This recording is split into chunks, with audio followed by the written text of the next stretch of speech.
welcome to Tide TV This Week. I'm Roger Hoover, joined by Kennedy Chase. And Kennedy, there was a lot to clean up for Alabama after the LSU game. Certainly did against New Mexico State. Oh, definitely did. Alabama defeated New Mexico State 59-3 in their final non-conference matchup of the regular season. Let's take an all-access look at the highlights between Alabama and New Mexico State.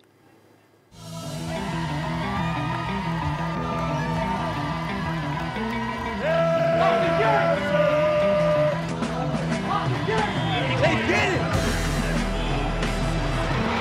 Henry, Snap, here's the pressure, and there, Will Anderson.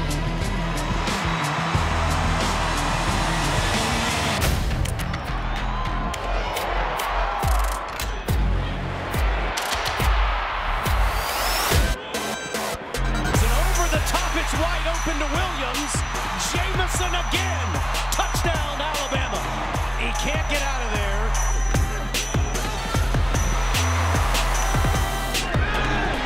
10 for 10.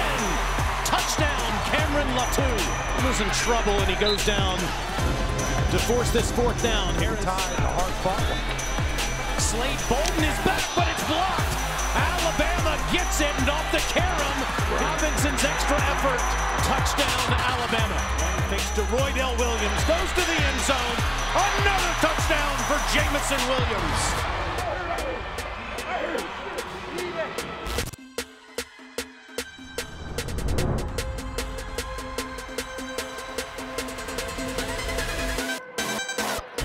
Watch out! Brian Robinson to the house.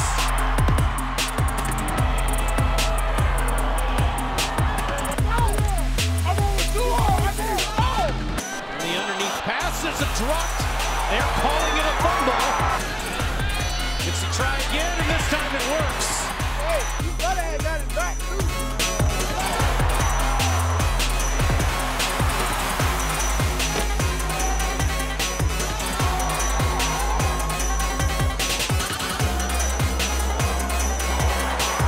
Trey Sanders, touchdown Tide.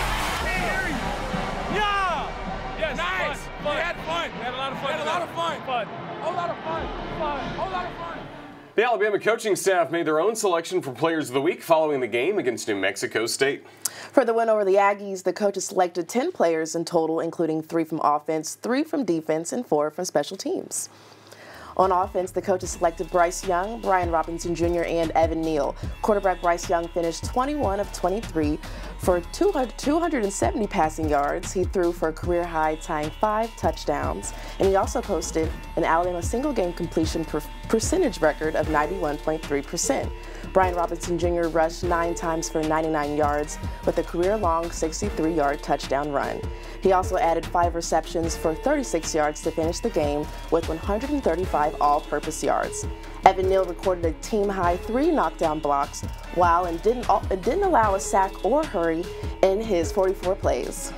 On defense, Will Anderson Jr., Jalen Armour Davis, and Jordan Battle were selected. Anderson had 2 tackles, both of which were sacks for a loss of 6 yards. Jalen Armour Davis led the Tide in tackles with 6 solo stops, while also adding 1 pass breakup. Jordan Battle totaled 5 tackles to rank 2nd on the defense. And on special teams, the coaches selected 4.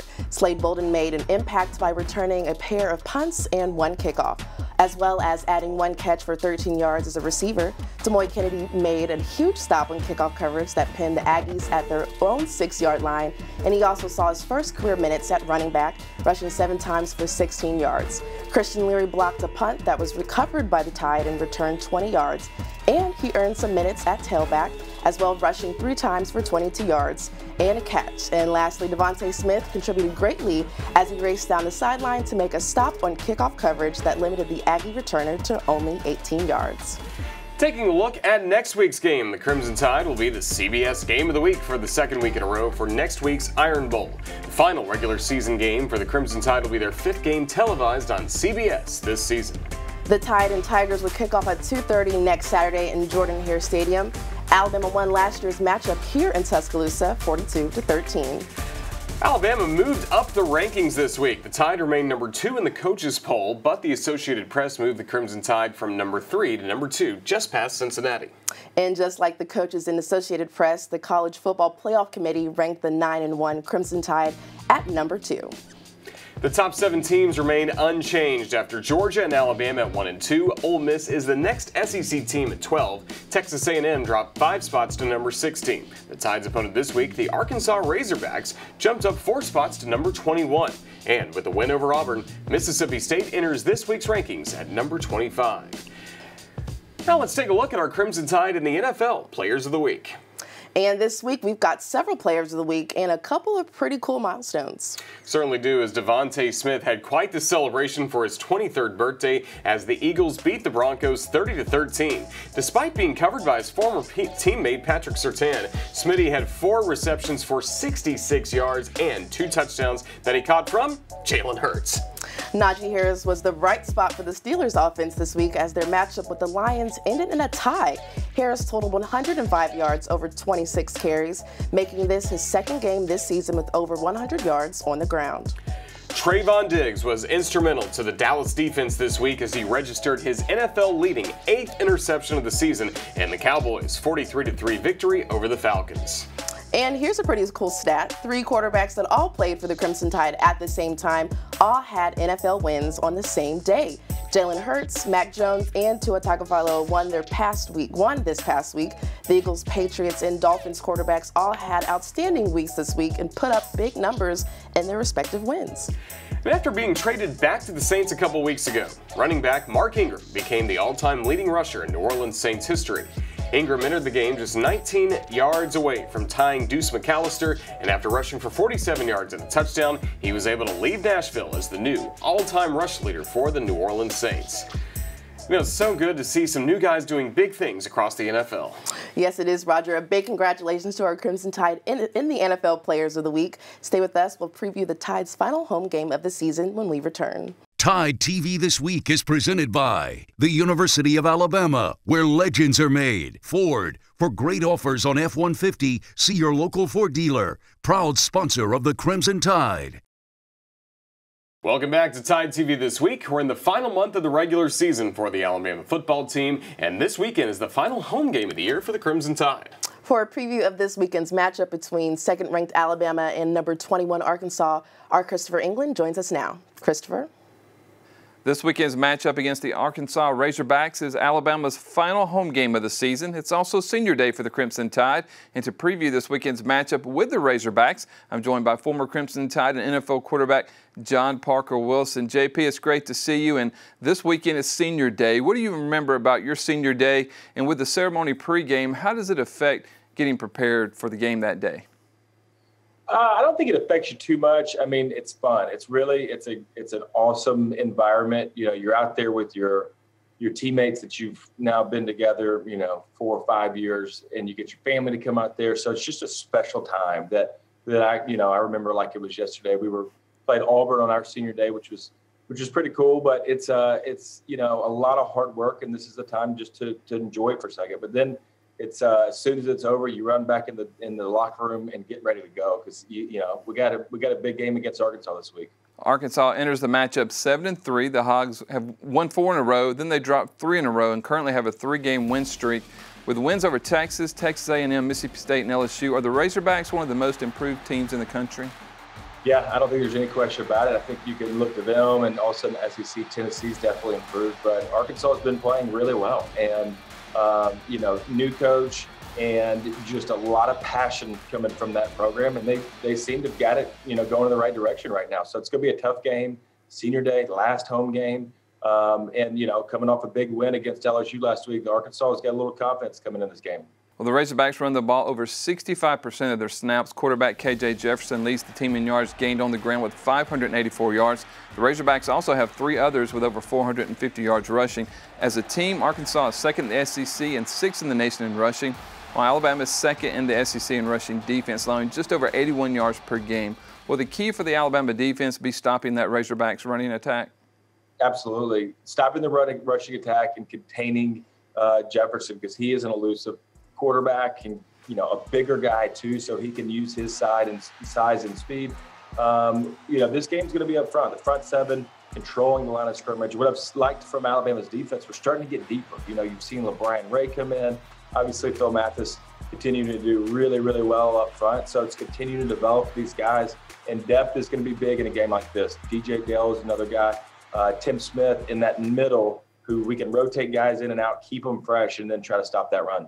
Well, while Arkansas is good at running the ball, they can also throw it. KJ Jefferson has thrown 17 touchdowns to just 3 interceptions, and he clearly has a favorite target in Treylon Burks. Burks has 51 catches on the season, 31 more than anyone else on the team. He also has almost 800 yards and 8 touchdowns to go with that. This will be the guy to watch for the Alabama secondary.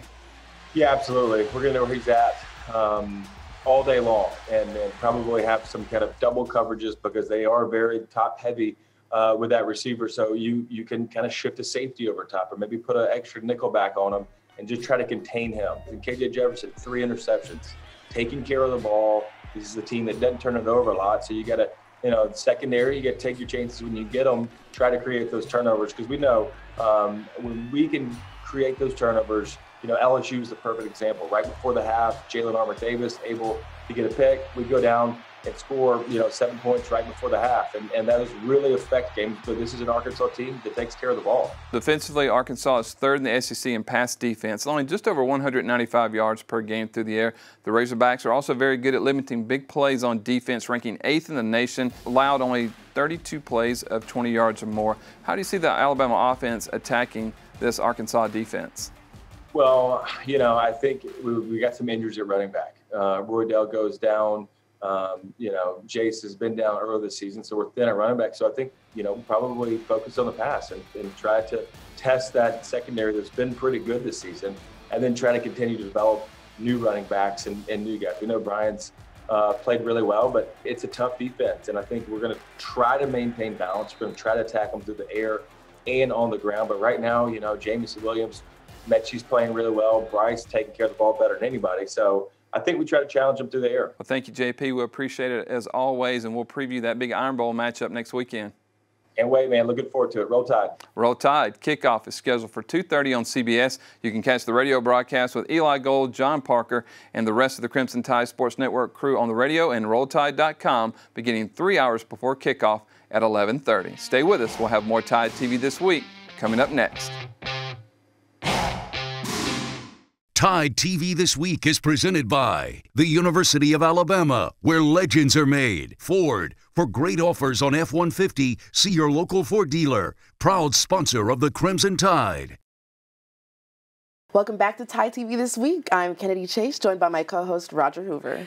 The Alabama soccer team made their 4th appearance in the NCAA tournament this past week as the Tide took on the 12-6 Clemson Tigers at Clemson, South Carolina. Didn't take long for the Crimson Tide to get on the scoreboard. Just 4 minutes into the action, Allie Burke scored the only goal of the match. Riley Tanner turned the corner to cross the ball into the box. Burke, who was making a run near post, kicked it past the diving Clemson keeper for the game winner. McKinley Crone recorded 4 saves as Alabama defeated Clemson 1-0. Wow, what a great moment for Alabama's soccer program. The Crimson Tide captured their first NCAA tournament win in school history. Now the Crimson Tide will take on the 4th seed BYU Cougars on Friday. We'll have a recap of that second round matchup on next week's show. And congratulations to Raina Reyes as she was selected to Top Drawer Soccer's Team of the Week. Reyes was instrumental in holding Clemson scoreless as the Tide picked up the first NCAA tournament win in school history. The honor is the first for Reyes and the second this season for the Crimson Tide, after Bella Scatoro was selected for the team following UA's upset over then number 24 LSU. And just like in football, the Alabama men's basketball team is highly ranked again this week. The Tide is 14th in the nation again. After a 2-0 start, the Crimson Tide had another tough non-conference matchup on Tuesday night as the Crimson Tide hosted South Alabama. Let's take a look at the highlights from the Tide's hard-fought 73-68 win over the Jaguars. Alabama Crimson Tide facing South Alabama. We can't beat each other, right? Oh, it's Tuesday night, Colby Coliseum. Come on.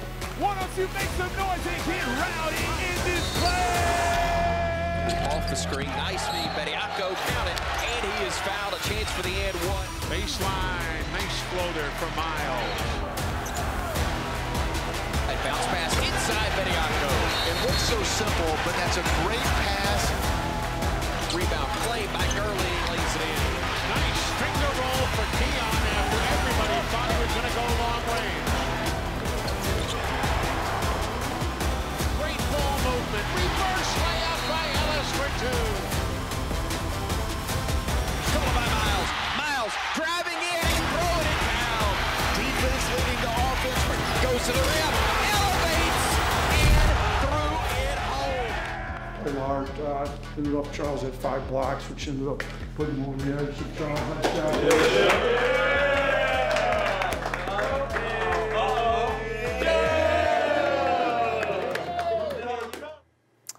Jaden Shackelford and Keon Ellis each scored 18 points to lead the Crimson Tide in the 73-68 win. Shackelford also added 10 rebounds to collect his second career double-double. Ellis also added 6 rebounds and 3 steals. Darius Miles was the only other Alabama player to reach double digits with 10, while center Charles Bediako added 8 points, 5 rebounds, and 5 block shots in the victory. Alabama improved to 3-0 to start the season for the first time since starting the 2017-2018 season 5-0. A great start to the season for the Tide. Certainly is, and after taking on Oakland on Friday, the Tide will spend Thanksgiving in Orlando as they take part in the ESPN Events Invitational. Alabama will face Iona on Thanksgiving Day and then take on the winner of Belmont and Drake on Friday. Stay with us. We'll have more TideTV This Week coming up next.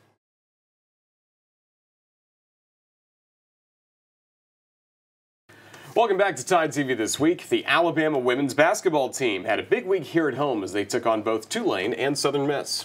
On Sunday, the Tide lost a close matchup with the Tulane Green Waves 69-66, but were able to bounce back on Wednesday for a win over the Southern Miss Golden Eagles. Let's take a look at the Tide's win over the Golden Eagles here in Coleman Coliseum. Alabama's looking to get that win tonight. It's going to be a fast-paced, up-tempo kind of game. It's going to be an exciting night here in Coleman Coliseum. Now to Davis, who drives, and her layup's good. Davis to Rice. Alabama back in front. Here's Sutton. Yes! 2-on-2. Davis will go all the way. Layup is good and one. Ripped out of her hands. Jemiah Mingo Young. Got it. Mingo Young. Right back to Barber. Bottom tipped by Young. The steal. The score. Jemiah Mingo Young. 3 is perfect. Hannah Barber. Sutton getting past everybody. Wow! And one. Taylor Sutton taking it in all the way strong. A big 86-54 win for the Crimson Tide over the Southern Miss Golden Eagles. Brittany Davis had the second double-double of her career as she finished with 23 points and 11 rebounds. The Tide will take on Duke on Sunday in Fort Worth, Texas as part of the Maggie Dixon Classic. The Alabama cross-country team competed for a chance to make the NCAA championships this past Friday in Huntsville. The Alabama men's cross-country team took second place at the NCAA South Regional Championships, earning a berth to the NCAA Championships, while Mercy Shalengot won the individual title, leading the Alabama women to a third-place team finish. It was the first regional individual title for the Crimson Tide since 1980. With the top 2 teams earning automatic bids, the men are heading to the NCAA Championships for the 21st time. The women's cross-country team earned an at-large bid for the NCAA Championships as well. The NCAA Championships will be held on November 20th in Tallahassee, Florida. This will be just the second time in program history and the first time since 1994 that Alabama is sending both its men's and women's team to the NCAA Championships in the same season, so best of luck to the Alabama cross-country team. And stay with us, we'll have more plays and players of the week coming up next.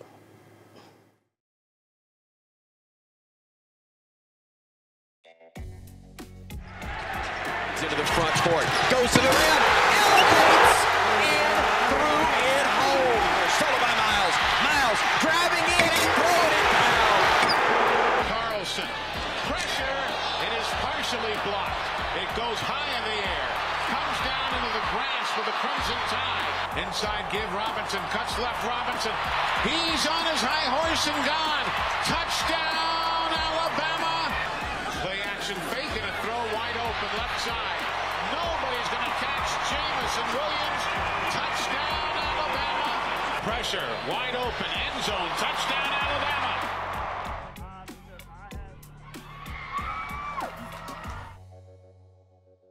Those are our ATI Plays of the Week. Now let's take a look at our Players of the Week, brought to you by Legacy of Hope.